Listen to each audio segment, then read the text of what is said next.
हनु हनुमते नमः। बोलिए हनुमान जी महाराज की जय। ओम नमः शिवाय। हर हर महादेव। हरे कृष्ण। आइए आज के वीडियो में हम मंगलवार की व्रत कथा का श्रवण करेंगे। मंगलवार के दिन हनुमान जी की पूजा अर्चना की जाती है और उनके निमित्त व्रत रखा जाता है। और मंगलवार के दिन हनुमान जी की विधि विधान से पूजा अर्चना करने के बाद उनकी व्रत कथा का श्रवण किया जाता है। और मंगलवार के दिन हनुमान जी को लड्डुओं का भोग अवश्य लगाना चाहिए, यह उनका प्रिय भोग है। आइए अब हम हनुमान जी का ध्यान करते हुए मंगलवार व्रत कथा का श्रवण करते हैं। व्यास जी ने कहा, एक बार नैमिषारण्य तीर्थ में 80,000 मुनि एकत्र होकर पुराणों के ज्ञाता श्री सूत जी से पूछने लगे, हे महामुनि, आपने हमें अनेक पुराणों की कथाएं सुनाई है।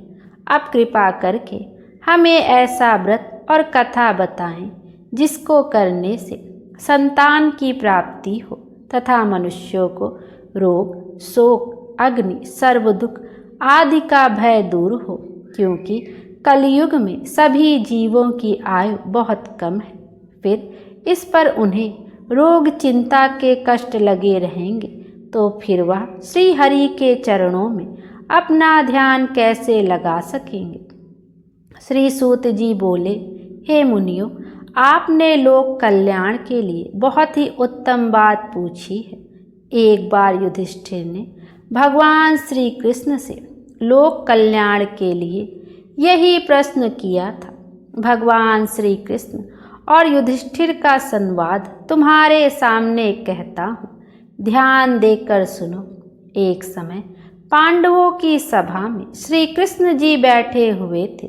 तब युधिष्ठिर ने भगवान श्री कृष्ण से प्रश्न किया, हे प्रभु नंदन गोविंद, आपने मेरे लिए अनेकों कथाएं सुनाई है। आज आप कृपा करके ऐसा व्रत या कथा सुनाएं जिसको करने से मनुष्य को रोग चिंता का भय समाप्त हो और उसको पुत्र की प्राप्ति हो। हे प्रभु, बिना पुत्र के जीवन व्यर्थ है। पुत्र के बिना मनुष्य नरकगामी होता है। पुत्र के बिना मनुष्य पितृ ऋण से छुटकारा नहीं पा सकता और ना ही उसका पुन्नग नामक नरक से उद्धार हो सकता है। अतः पुत्रदायक व्रत बतलाएं। श्री कृष्ण भगवान बोले, हे राजन, मैं तुम्हें एक प्राचीन इतिहास सुनाता हूँ, उसे ध्यान पूर्वक सुनो। कुंडलपुर नामक एक नगर था। उसमें नंदा नामक एक ब्राह्मण रहता था। भगवान की कृपा से उसके पास सब कुछ था, फिर भी वह दुखी रहता था। इसका कारण यह था कि ब्राह्मण की स्त्री सुनंदा के कोई संतान नहीं थी।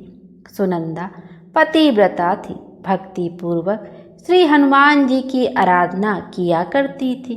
मंगलवार के दिन व्रत करके अंत में भोजन बनाकर हनुमान जी को भोग लगाने के बाद स्वयं भोजन करती थी। एक बार मंगलवार के दिन ब्राह्मणी गृह कार्य की अधिकता के कारण हनुमान जी को भोग ना लगा सकी, तो इस पर उसे बहुत दुख हुआ। उसने कुछ भी नहीं खाया और अपने मन में प्रण किया कि अब तो अगले मंगलवार को ही हनुमान जी को भोग लगाकर अन्न जल ग्रहण करूंगी। ब्राह्मणी सुनंदा प्रतिदिन भोजन बनाती, श्रद्धापूर्वक अपने पति को खिलाती, परंतु स्वयं भोजन नहीं करती और मन ही मन श्री हनुमान जी की आराधना करती रहती। इसी प्रकार 6 दिन गुजर गए और ब्राह्मणी सुनंदा अपने निश्चय के अनुसार भूखी प्यासी निराहार रही।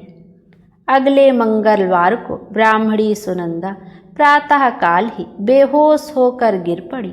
ब्राह्मणी सुनंदा की इस असीम भक्ति के प्रभाव से श्री हनुमान जी बहुत प्रसन्न हुए और प्रकट होकर बोले, सुनंदा, मैं तेरी भक्ति से बहुत प्रसन्न हूँ, तो उठ और वर मांग।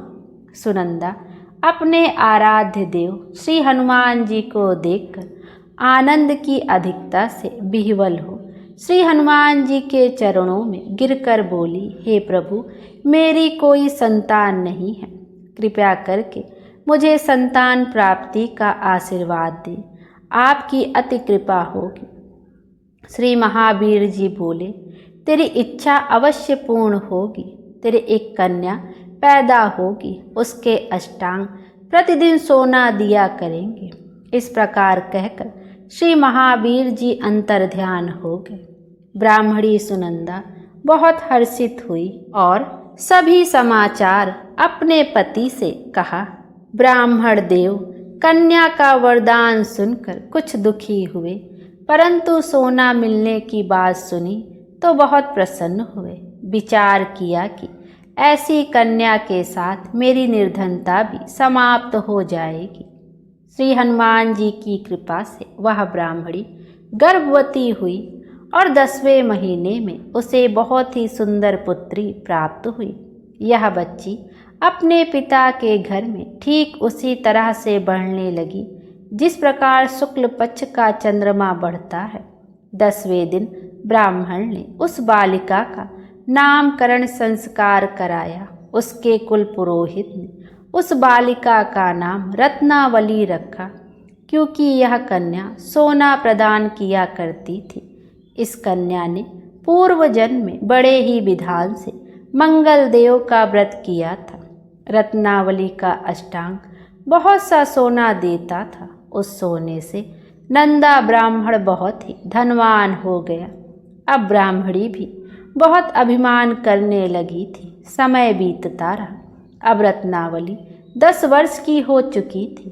एक दिन जब नंदा ब्राह्मण प्रसन्नचित्त था, तब सुनंदा ने अपने पति से कहा, मेरी पुत्री रत्नावली विवाह के योग्य हो गई है, अतः आप कोई सुंदर तथा योग्य वर देखकर इसका विवाह कर दें। यह सुन ब्राह्मण बोला, अभी तो रत्नावली बहुत छोटी है। तब ब्राह्मणी बोली, शास्त्रों की आज्ञा है कि कन्या 8वें वर्ष में गौरी, 9 वर्ष में रोहिणी, 10वें वर्ष में कन्या, इसके पश्चात रजस्वला हो जाती है। गौरी के दान से पाताल लोक की प्राप्ति होती है, रोहिणी के दान से बैकुंठ लोक की प्राप्ति होती है, कन्या के दान से इंद्रलोक में सुखों की प्राप्ति होती है। अगर हे पति देव रजस्वला का दान किया जाता है तो घोर नरक की प्राप्ति होती है। इस पर ब्राह्मण बोला, अभी तो रत्नावली मात्र 10 वर्ष की ही है और मैंने तो 16-16 साल की कन्याओं के विवाह कराए हैं, अभी जल्दी ही क्या है। ब्राह्मणी सुनंदा बोली, आपको तो लोभ अधिक हो गया है। शास्त्रों में कहा गया है कि माता पिता और बड़ा भाई रजस्वला कन्या को देखते हैं तो वह अवश्य ही नरकगामी होते हैं। तब ब्राह्मण बोला, अच्छी बात है, कल मैं अवश्य ही योग्य वर की तलाश में अपना दूत भेजूंगा। दूसरे दिन ब्राह्मण ने अपने दूत को बुलाया और आज्ञा दी कि जैसी सुंदर मेरी कन्या है वैसा ही सुंदर वर उसके लिए तलाश करो। दूत अपने स्वामी की आज्ञा पाकर निकल पड़ा। पंपई नगर में उसने एक सुंदर लड़के को देखा। यह बालक एक ब्राह्मण परिवार का बहुत गुणवान पुत्र था। इसका नाम सोमेश्वर था। दूत ने इस सुंदर व गुणवान ब्राह्मण पुत्र के बारे में अपने स्वामी को पूर्ण विवरण दिया। ब्राह्मण नंदा को भी सोमेश्वर बहुत अच्छा लगा और फिर शुभ मुहूर्त में विधि पूर्वक कन्यादान करके ब्राह्मण ब्राह्मणी संतुष्ट हुए। परंतु ब्राह्मण के मन तो लोभ समाया हुआ था। उसने कन्यादान तो कर दिया, पर वह बहुत खिन्न भी था। उसने विचार किया कि रत्नावली तो अब चली जाएगी और मुझे इससे जो सोना मिलता था वह अब मिलेगा नहीं। मेरे पास जो धन था कुछ तो इसके विवाह में खर्च हो गया और जो शेष बचा है वह भी कुछ दिनों पश्चात समाप्त हो जाएगा। मैंने तो इसका विवाह करके बहुत बड़ी भूल कर दी है। अब कोई ऐसा उपाय हो कि रत्नावली मेरे घर में ही बनी रहे, अपनी ससुराल ना जावे। लोभ रूपी राक्षस ब्राह्मण के मस्तिष्क पर छाता जा रहा था। रात भर अपनी सैया पर बेचैनी से करवटें बदलते बदलते उसने एक बहुत ही क्रूर निर्णय लिया।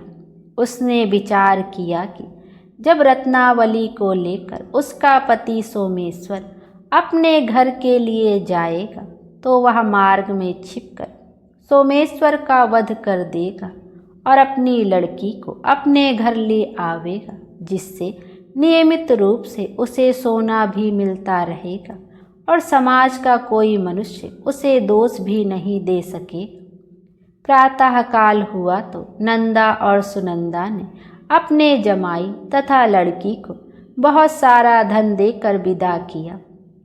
सोमेश्वर अपनी पत्नी रत्नावली को लेकर ससुराल से अपने घर की तरफ चल दिया। ब्राह्मण नंदा महालोभ के वशीभूत हो अपनी मति खो चुका था। पाप पुण्य को उसे विचार ना रहा था। अपने भयानक व क्रूर निर्णय को कार्य रूप देने के लिए उसने अपने दूत को मार्ग में अपने जमाई का वध करने के लिए भेज दिया था, ताकि रत्नावली से प्राप्त होने वाला सोना उसे हमेशा मिलता रहे और वो कभी निर्धन ना हो। ब्राह्मण के दूत ने अपने स्वामी की आज्ञा का पालन करते हुए उसके जमाई सोमेश्वर का मार्ग में ही वध कर दिया। समाचार प्राप्त कर ब्राह्मण नंदा मार्ग में पहुंचा और रुदन करती अपनी पुत्री रत्नावली से बोला, हे पुत्री, मार्ग में लुटेरों ने तेरे पति का वध कर दिया है। भगवान की इच्छा के आगे किसी का कोई वश नहीं चलता है। अब तू घर चल, वहाँ पर ही रहकर शेष जीवन व्यतीत करना। जो भाग्य में लिखा है वही होगा। अपने पति की अकाल मृत्यु से रत्नावली बहुत दुखी हुई। करुण क्रंदन व रुदन करते हुए अपने पिता से बोली, हे पिताजी, इस संसार में जिस स्त्री का पति नहीं है उसका जीना व्यर्थ है। मैं अपने पति के साथ ही अपने शरीर को जला दूंगी और सती होकर अपने इस जन्म को, माता पिता के नाम को तथा सास ससुर के यश को सार्थक करूंगी। ब्राह्मण नंदा अपनी पुत्री रत्नावली के वचनों को सुनकर बहुत दुखी हुआ।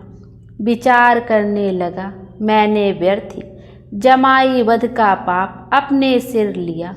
रत्नावली तो उसके पीछे अपने प्राण तक देने को तैयार है। मेरा तो दोनों तरफ से मरण हो गया। धन तो अब मिलेगा नहीं। जमाई वध के पाप के फलस्वरूप यम यातना भी भुगतनी पड़ेगी। यह सोचकर वह बहुत खिन्न हुआ। सोमेश्वर की चिता बनाई गई। रत्नावली सती होने की इच्छा से अपने पति का सिर अपनी गोद में रखकर चिता में बैठ गई। जैसे ही सोमेश्वर की चिता को अग्नि लगाई गई, वैसे ही प्रसन्न हो मंगल देव वहाँ प्रकट हुए और बोले, हे रत्नावली, मैं तेरी पति भक्ति से बहुत प्रसन्न हूँ, तू वर मांग। रत्नावली ने अपने पति का जीवन दान मांगा। तब मंगल देव बोले, रत्नावली, तेरा पति अजर अमर है, यह महाविद्वान भी होगा और इसके अतिरिक्त तेरी जो इच्छा हो वह वर मांग। तब रत्नावली बोली, हे ग्रहों के स्वामी, यदि आप मुझ पर प्रसन्न हैं तो मुझे यह वरदान दीजिए कि जो भी मनुष्य मंगलवार के दिन प्रातःकाल लाल पुष्प लाल चंदन से पूजा करके आपका स्मरण करे, उसको रोग व्याधि ना हो, स्वजनों का कभी वियोग ना हो, सर्प अग्नि तथा शत्रुओं का भय ना रहे। जो स्त्री मंगलवार का व्रत करे वह कभी विधवा ना हो। मंगल देव तथास्तु कहकर अंतर ध्यान हो गए। सोमेश्वर मंगल देव की कृपा से जीवित हो उठा। रत्नावली अपने पति को पुनः प्राप्त कर बहुत प्रसन्न हुई और मंगल देव का व्रत प्रत्येक मंगलवार को करके व्रतराज और मंगल देव की कृपा से इस लोक में सुख ऐश्वर्य को भोगते हुए अंत में अपने पति के साथ स्वर्ग लोक को गई। बोलिए मंगल देव की जय।